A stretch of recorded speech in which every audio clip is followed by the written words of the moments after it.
आज आपण बनवणार आहोत पारंपरिक पद्धतीचे मांडे. मांडे कसे बनवायचे आज आपण या रेसिपीमध्ये बघणार आहोत. एकदम सोप्या पद्धतीचे आपण हे मांडे बनवणार आहोत आणि व्हिडिओ शेवटपर्यंत नक्की बघा. आवडलं असेल लाईक करा, सबस्क्राईब करा आणि शेअर करायला विसरू नका आणि कमेंटमध्ये नक्की सांगा. आता जवळजवळ आपण हे मांडे बनवण्यासाठी आपण इकडे डाळ शिजवून घेतलेली आहे.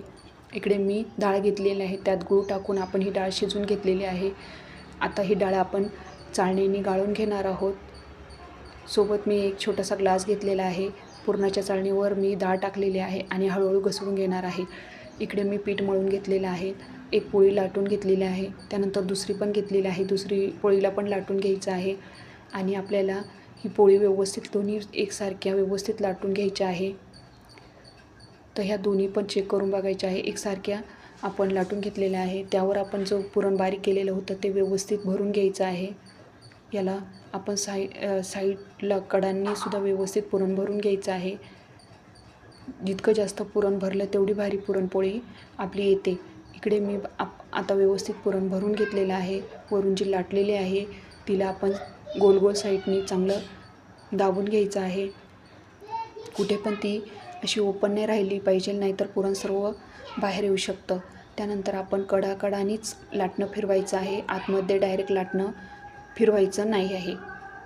हे बघा, ऐकून असं पूर्ण मी लाटणं फिरून घेणार आहे. हळूहळू आपण सगळी लाटून घ्यायची आहे. आता मी पूर्ण लाटत आणलेली आहे. मध्ये पण थोडं साईडनी लाटणं फिरायचं आहे.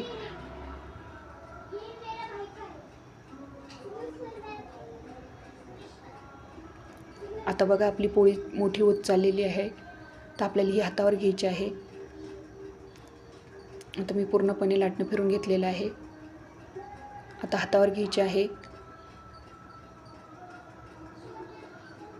कुठे जाड राहिलेली असेल तर मी लाटणं फिरून घेणार आहे.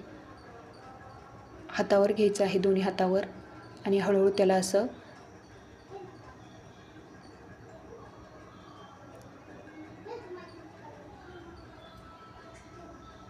आता मी एकसारखं लाटणं फिरून घेतलेलं आहे. एकसारखी आपली पोळी बनवून जी मध्ये थोडी जाड राहिलेली होती ती पण लाटून घेतली आहे आणि आता हातावर घेणार आहे. मस्तपैकी आपला मांडा चौकून फिरून घ्यायचा आहे आणि आता इकडे खापर तापलेलं आहे, खापरावर टाकून घ्यायचं आहे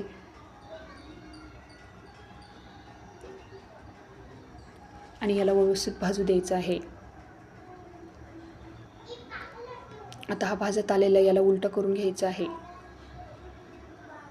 दुसऱ्या साईडने पण व्यवस्थित भाजून घ्यायचं आहे आणि मस्तपैकी खरपूस आपला हा मांडा भाजून तयार